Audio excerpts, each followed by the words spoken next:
السلام علیکم جی، کیا حال چال ہے؟ امید ہے میری تمام بہنیں ٹھیک ہوں گی۔ آج میں جو ناول پڑھنے جا رہی ہوں اس کا نام ہے دھنک کے رنگ، جسے لکھا ہے عفت زہر طاہر نے۔ پلیز میرے چینل کو سب سے پہلے تو آپ لائک کیجئے، سبسکرائب بھی کیجئے اور میری سٹوریز کو ضرور شیئر کیجئے، شکریہ۔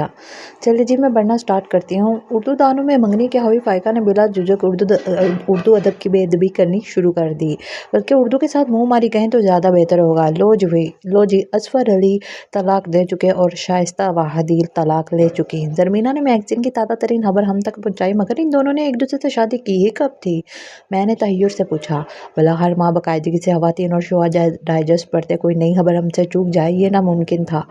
اوئے الو، مطلب یہ کہ اصفر نے سلمیٰ کو 9 سال پہلے طلاق دے دی، دونوں بچوں کے ہوتے دوسری شادی کر لی، اور ادھر بیچاری چائلڈ میرج کیس شائستہ واحدی، جو صبح صبح لوگوں کو بہترین زندگی گزارنے کے فری مشورے دیتی ہیں، اپنے 3 بچوں کی پرواہ کیے بغیر محض شہرت کے نشے کو پورا کرنے کے لیے اپنے شوہر سے طلاق لے لی۔ زرمینہ جوش میں آئی تو خالص بٹنی بن گئی، بٹکی مونس۔ خیر دفعہ کرو، مٹی پاؤ، میں نے تو اس کا بی پی نارمل کرنا چاہا، یہ لو سیف علی خان نے پورا ہو جانے کو ہے۔ زرمینہ نے پھر سے آہ بھری، ہائے کیا بیماری ہو گئی سے؟ مجھے جھٹکا لگا۔ ابھی تو بیچارے کرینہ نے بمشکل شاپنگ شروع کی تھی، شادی کو پورا ہو گیا کیا پتہ؟ فائقہ اب اردو کو ایسے ہی نہیں جانے دیتی تھی۔ نت نئے محاوروں کی ٹانگ توڑنا اس کا انتخابی نشان بنتا جا رہا تھا، یعنی کہ کرینہ اس کی نصف بہتر بننے والی ہے، آدھا اچھا وہ پہلے سے۔ کرینہ کو پا کر پورا ہو جائے گا۔ زرمینہ کی اس کمال کی تشریح پر ماہین احتجاجاً زور سے اپنی کتاب بند کر کے اسے گھورنے لگی، مگر زرمینہ صاحب گڑاب سے دوبارہ میگزین میں غرق ہو چکی تھی۔ فائقہ نے ایک اور محاورہ ہاتھ آنے سے گہری سانس بھری۔ اچھا، تو اسے کہتے ہیں پورا ہونا آدمی کا۔ میں نے بھی جان چھڑانے کے لیے اس بات میں سر ہلایا تو وہ مطمئن ہو گئی۔ ادھر بوبی صاحب عین ہمارے کیلولہ فرمانے کے وقت ٹیوشن پڑھنے آنے لگے۔ فائقہ کو غصہ آ گیا، شام کو آیا کرو۔ شام کو میرے پاس ٹائم نہیں ہوتا جی۔ ادھر ادھر ہلتا اور سر اور گھومتی آنکھیں بے نیازی کی حد تھی۔ فائقہ نے دانت کچکرائے، اس وقت میں سو رہی ہوتی ہوں۔ اب تو جاگ گئی ہیں نا، پڑھا دیں۔ پھر بیزاری سے بولا، جلدی کریں جی، میرے پاس فالتو ٹائم نہیں ہے۔ وہ ہمیں حد مکار لگا۔ اوباما کا مشیر ہاس نہ ہو تو فائقہ کا اردو سے جھاڑنے کا تھا۔ فائقہ کا ارادہ اسے جاڑنے کا تھا۔ فائقہ دادو نے اپنے ہاتھ پر اونگتے ہوئے تنبیہی آواز لگائی تھی۔ وہ یقیناً یہ لا یعنی بحث سن چکی تھیں۔ دادو کی قابل رشک قوت سمت بحال ہو چکی تھی۔ یہ تو خدا کی کرنی تھی کہ ٹیپ ریکارڈنگ والے بٹن میں کوئی خرابی نکل آئی، ورنہ دادو جان ہماری زبان کی فصاحت و بلاغت ملاحظہ فرما کر یقیناً ہماری شادی دلی میں کروانا پسند فرماتی۔ بہرحال اللہ کا شکر ابھی ہم زندہ ہیں۔ چلیں جناب عزت بوبی صاحب، دانت کچکچا کر فائقہ نے اسے آگے لگایا۔ نکالو انگلش کی بک۔ انگلش کو چھوڑیں جی، وہ تو مجھے فر آتی ہے۔ وہی بے نیازی، واقعی؟ میں نے اس کی انگلش کاپی چیک کرتے ہوئے داد دی۔ ایڈریس میں اس کے 10 نمبر ہیں۔ واقعی؟ فائقہ بے چین تھی۔ میں نے گہری سانس بھری، ہاں مگر صفر کے نیچے۔ اوہ جی، کلاس میں ذرا خود ہی پیچھے رہتا ہوں، امی کہتی ہیں نظر لگ جاتی ہے۔ اللہ رہے یہ خود اعتمادی، ہم تو اپنی انگلیاں چبا ڈالنے کو تھے۔ مجھے اردو پڑھایا کریں جی، بے تکلفانہ فرمائش، وہ تو اسے خود سمجھ نہیں آتی۔ زرمینہ نے پول کھول لی تو انگلش میں پڑھا دیا کریں۔ اس نے دانتوں کی نمائش کی تو جواباً فائقہ نے آنکھوں کی۔ بوبی نے اپنی اردو کی کاپی نکالی، یہ جملے بنانے ہیں جی، یہ تو خود اردو فیل ہے بیٹا جی، یہ جملے ہی بنائیں گی؟ میں ہنسی۔ بوبی نے آنکھیں پھاڑتے ہوئے فائقہ کو بے یقینی سے پوچھا، ہیں جی؟ بھلا اس کی فر انگلش بولتی ٹیچر اتنی نالائق ہو سکتی ہے؟ ایسے ہی یہ تو فضول مذاق کرتی رہتی ہے۔ فائقہ اپنی بچی کچی عزت سمیٹنی چاہیے، اور یہ جملے بنانا تو میرے بائیں ہاتھ کا کھیل ہے۔ ادھر لاؤ ادھر کاپی۔ فائقہ نے بآواز بلند جملے پڑھے۔ کیچڑ اچھالنا، پاؤں زمین پر نہ لگنا، دم دبا کر بھاگنا، منہ پہ کالک ملنا۔ الفاظ پڑھ کے فائقہ بڑے اعتماد سے مسکرائی۔ لو یہ کیا مشکل ہے، میں بولتی ہوں تم لکھتے جاؤ۔ میں اور زرمینہ ہمتن گوش ہو گئیں، جبکہ ماہرین اردو ادب کی متوقع بے عزتی کے تصور سے پہلے ہی وہاں سے آؤٹ ہو گئی۔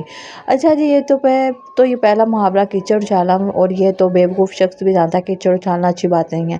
اس سے آپ کے ہاتھ تو گندے ہوتے ہیں، آپ سے پاس گزرنے والوں کے کپڑے بھی گندے ہو سکتے ہیں۔ اس کا جملہ یہ بنے گا کہ اگر کوئی شخص کیچڑ اچھالنا شروع کر دے تو برائے مہربانی اس کے پاس سے نہ گزریں، اور اگر گزرنا لازمی ہو تو احتیاط سے گزریں۔ فائقہ نے اردو ادب کی ایسی کی تیسی مستی کرتے ہوئے فاتحانہ نگاہوں سے ہمیں دیکھا۔ ہم بیچاریاں گشت بدنداں بیٹھی تھیں۔ فائقہ نے خوش ہو کر غفران عرف بوبی کو دیکھا تمہاری آپیاں بھی پریشان ہیں کہ مجھے اتنی اعلیٰ اردو کیسے آ گئی۔ بوبی بھی متاثر ہو رہا تھا۔ اگلا محاورہ ہے پاؤں زمین پر نہ لگنا۔ اب تو اس کی کئی وجوہات ہو سکتی ہیں۔ ہو سکتا ہے تیز دھوپ سے زمین تپ رہی ہو، اس لیے پاؤں میں زمین پر نہ لگ سکتے ہوں، اور لیکن دوسرا محاورہ زیادہ بہتر ہے کہ آپ لوگ اتنی اونچی کرسی نہ بنوائیں کہ جس پر بیٹھ کے آپ کے پاؤں زمین پر نہ لگ سکیں۔ منٹوں میں اس نے ایسا جملہ بنایا اور ایسی تشریح کی کہ میرا اور زمینہ کے کندھے میں منہ دیکھ کر رونے کو جی چاہنے لگا۔ باچی جی تو بڑی لائق ہے اردو میں۔ ہاں خدا کا شکر ہے، اردو کے تمام بڑے شاعر مر چکے ہیں۔ زمینہ نے گہری سانس بھری، مگر فائقہ تو جوش میں آ چکی تھی۔ اور یہ دم دبا کے بھاگنا، یہ تو سب سے آسان جملہ بنے گا، یعنی کہ اگر راستے میں کوئی کتا بیٹھا ہو تو اس کی دم دبا کر مت بھاگیں، وہ کاٹ بھی سکتا ہے۔ ہم دونوں تو مارے ہنسی کے لوٹ پوٹ ہو گئیں۔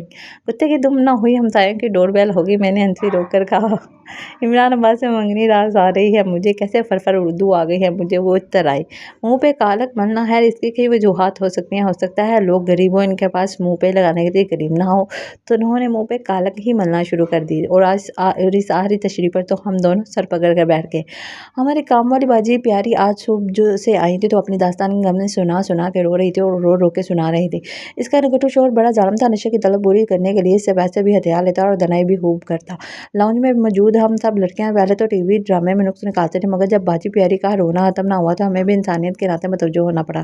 باجی پیاری تمہیں ضرورت ہی کیا ہے اتنے ظالم کے شوہر پاس رہنے کی؟ میں نے عالمانہ سوال کیا۔ بیوقوف، اس کے پاس یہی تو ایک تو شوہر ہے۔ فائقہ نے مجھے گھورا۔ سبھی کے پاس ایک ہی ہوتا ہے، میں نے جواباً اسے گھورا، مگر باجی پیاری روحانسی ہو کر دادو کو پھر سے اپنی داستان غم سنانے لگیں۔ تو ہمیں اپنی گھورا گھوری ختم کر کے متوجہ ہونا پڑا۔ یہ دیکھیں جی، اس نے پچھلے سال میرا جو بازو توڑا تھا، اس سے ابھی بھی ٹھیسیں اٹھتی ہیں۔ اگر جواب میں تم نے بھی اس کی ٹانگ توڑی ہوتی تو وہ بھی اس وقت اپنی کسی دادی کے پاس بیٹھا اپنی دکھ بھری آپ بیتی سنا رہا ہوتا۔ فائقہ نے متفقانہ انداز میں کہا۔ دادو کی آنکھیں حیرت سے پھیلیں۔ تمہارے گھر میں بیلن نہیں ہے؟ مینا نے پوچھا۔ تو باجی پیاری فخر سے بولی، ہے جی، بڑی گول روٹیاں بیلتی ہوں باجی پیاری۔ وہ بیلن صرف روٹیاں گول کرنے کے لیے نہیں بلکہ شوہر کی آواز گھر کرنے کے لیے بھی کام آتا ہے۔ مینا نے تہذیب کارانہ مشورہ دیا۔ باجی پیاری تو ایک طرف رہیں، دادو تک اچھل پڑی۔ ہائے حواس میں تو تم مینا کی بچی اٹھاؤ چھڑی میں مینا بدک کے دور ہٹی۔ تو ابھی پچھلے دنوں مشہور ٹی وی چینل پہ ایک خاتون وزیر نے بھی یہی مشورہ دیا تھا، اسے تو کسی نے کچھ نہیں کہا تھا، وہ منہ بنا کے بولی۔ اس لیے تو کہتی ہوں اس شیطانی ڈبے ٹی وی سے دور رہا کرو، کبھی جو اچھی بات سیکھی ہو اس سے۔ وہ تلبلا کر بولی تو ماحول بگڑتا دیکھ کر باجی پیاری چپکے سے نکلی، اور پھر ہم سب کو بھی لاؤنج پدر ہونا پڑتا۔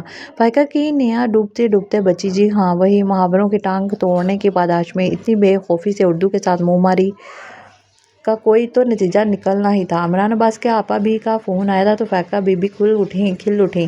ادھر ادھر کی ساری باتیں کر لینے کے بعد جب سامنے رکھے پیپر پر ماہین سے لکھوائے عالمانہ جملے مشکل الفاظ ختم ہو گئے تو فائقہ نے عمران عباس کا حال پوچھ ہی لیا۔ وہ تو دادا جان کے ساتھ میر پور گیا ہوا ہے۔ خیریت؟ فائقہ چکی۔ بس دادا جان کے ایک دوست پورے ہو گئے تھے، وہی گئے ہیں۔ اور وہ اور عمران؟ ارے واہ، دادا جان کے دوست بھی پورے ہو گئے؟ فائقہ کی خوشی دیدنی تھی۔ اب اس بیچاری کی جانے بلا یہاں تو پورے ہونے سے کیا مراد ہے؟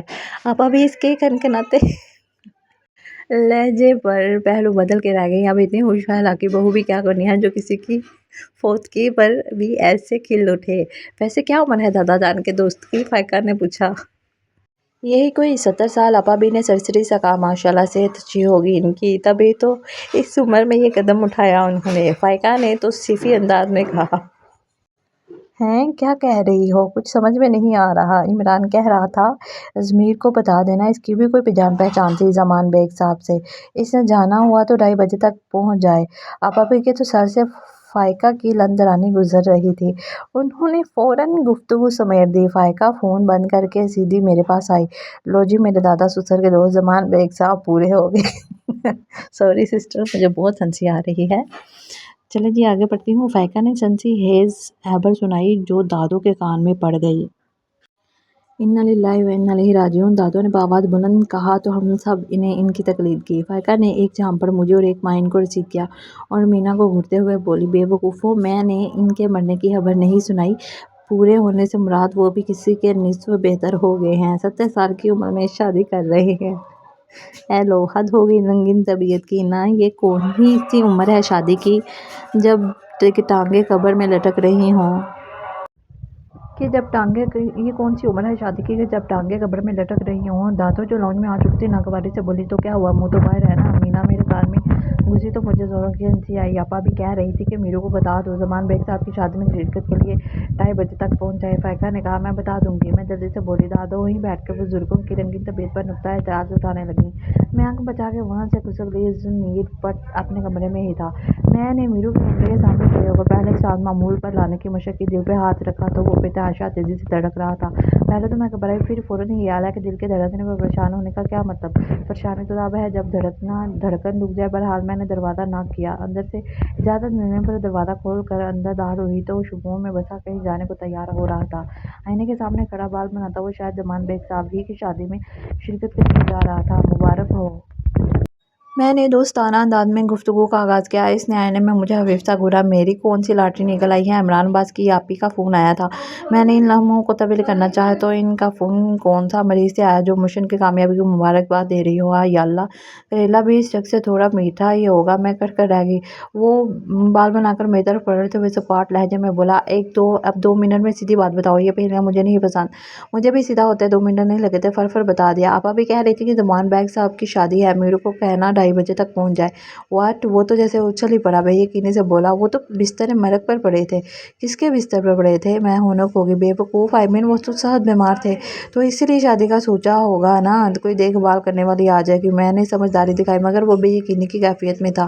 Are you sure? ہاں، میں نے خود اپنے ان گنہگار کانوں سے سنا ہے، فائقہ بتا رہی تھی۔ میں نے پرزور انداز میں یقین دلانے کی کوشش کی تو وہ مجھے گھورنے لگا۔ مگر مجھے ذرا بھی فکر نہیں ہوئی۔ جی ہاں، آتے ہوئے نفاست سے بلش آن اور مسکارا لگا کے آئی تھی۔ یوں ہی گھورتے ہوئے تھوڑا سا آگے بڑھا۔ میں شرما سی گئی۔ اس کی نگاہ میرے چہرے پر تھی۔ یہ تمہارا چہرہ اتنا بلش کیوں کر رہا ہے؟ وہ یقیناً 100 جان سے فدا ہونے کی تیاری میں تھا۔ میں لجا سی گئی۔ یوں ابل رہا ہو جیسے کسی نے تھپڑ مارے ہوں۔ اے لو، نکل گئی رومانس کے غبارے میں سے ہوا۔ میں نے سخت بدمزہ ہو کر اس کی طرف دیکھا اور منہ پھیلائے باہر نکل آئی۔ شام کو وہ دندناتا ہوا پورے گھر میں مجھے اور فائقہ کو پکار کم اور دھاڑ زیادہ کر رہا تھا۔ میں اور فائقہ گرتی پڑتی لانج میں پہنچی تو وہ سب ہی جمع تھے۔ ہاں، تو کس کی شادی ہے آبادی تھی آج؟ وہ طنزیہ لہجے میں کہتا کڑے تیوروں سے مجھے اور فائقہ کو گھور رہا تھا۔ وہ یہ فائقہ نے ہی بتایا تھا زمان بیگ صاحب کی شادی ہے اور تم بھی انوائٹڈ ہو۔ اس کے تیور دیکھتے ہوئے میں نے سچ بولنا ہی مناسب خیال کیا۔ اچھا تم بتاؤ، تمہیں کس نے یہ خبر دی تھی؟ وہ فائقہ کی طرف متوجہ ہوا۔ وہ آپی کبھی کا فون آیا تھا، انہوں نے ہی کہا تھا کہ زمان بیگ صاحب شادی فرما رہے ہیں، بلکہ بارات لیے نکل چکے ہیں۔ میرو طنز سے گویا ہوا ہے۔ تو فائقہ تذبذب کا شکار ہو گئی، پھر قدرے تفاخر سے بولی، نہیں وہ تو میں خود انٹیلیجنٹ ہوں، باقی کا اندازہ تو میں نے خود ہی لگا لیا تھا۔ آپا بھی نے تو بس اتنا ہی کہا تھا کہ زمان بیگ صاحب پورے ہو گئے ہیں۔ دادو کی آنکھیں ابل پڑیں۔ میرو لڑنے مرنے کو تیار۔ امی ابو سر پکڑ کے بیٹھ رہے۔ خود میرا دل بھی اچھل کر حلق میں آ لٹکا۔ پورے ہو گئے مطلب وہی جو مینا نے بتایا تھا، کسی کو اگر نصف بہتر مل جائے تو وہ پورا ہو جاتا ہے، یعنی مکمل۔ فائقہ کو سارا سبق یاد تھا۔ تیرا بیڑا ہی تر جائے فائقہ کی بچی۔ فائقہ کی امی یعنی چھوٹی امی نے ماتھا پیٹا۔ بے وقوف، میں نے دھڑکتے دل کے ساتھ میرو کے لش پش انداز دیکھے۔ ایسے شاندار حلیے میں وہ جنازہ اٹینڈ کر کے آ رہا تھا۔ یہ موئی انگلش میڈیم کی پڑھائی ابھی پوری ہونے کا مطلب تھا کہ فوت ہو گئی ہیں۔ دادو نے اپنی چھڑی کی نوک فائقہ کے ہاتھ میں چبوئی۔ وہ ہونک سی ہو گئی۔ انہوں نے کہا کہ دادا کے دوست پورے ہو گئے ہیں، اس نے ان کی شادی کے بینڈ بجوا دیے۔ شرم آ رہی ہے مجھے سوچ کر۔ عمران عباس کو فون کر کے میں نے میرج ہال کا پوچھا تو وہ قبرستان کا ایڈریس بتانے لگا۔ ضمیر بٹ کا کشمیری خون ابل رہا تھا۔ ہم دونوں وہاں سے کان دبا کر بھاگ گئے۔ کمرے میں جاتے ہی فائقہ نے ملک دشمن عناصر کی طرح بکھری اردو کی کتابیں اٹھا کر الماری کے نچلے خانے میں ٹھونس دی۔ توبہ، اس کٹی مطلب والی زبان سے تو اللہ ہی بچائے۔ وہ کانوں کو ہاتھ لگا رہی تھی۔ بس میں نے سوچ لیا کہ میں نے کیا کرنا ہے۔ میں نے تقریر کرنے والے انداز میں ہاتھ لہرا کر ان پانچوں کو اپنی طرف متوجہ کیا۔ وہ تو مجھے بھی پتا ہے۔ سب سے پہلے تو تم نے واشنگ مشین لگانی ہے کیونکہ آج تمہاری باری ہے۔ پھر شام کی چائے اور رات کی روٹیاں۔ زرمینا نے اطمینان سے کہا تو میں نے دانت کھچکھچائے۔ مجھے کچھ اور کرنا ہے۔ پھر کسی کی دادی کے قل پہ جا کے کٹھلیاں پڑھنی ہوں گی۔ فائقہ کو بہت پرانی یاد آئی۔ دیکھو یہاں سب اپنے کاموں میں مصروف ہیں، اگر تمہیں پاکستانی سیاست دانوں کی طرح کوئی دعوے کرنے ہی ہیں تو ایک گھڑا خرید لو، اس میں منہ ڈال کے جو چی چاہے بولو۔ یہ دانشمندانہ مشورہ ماہرین پڑھا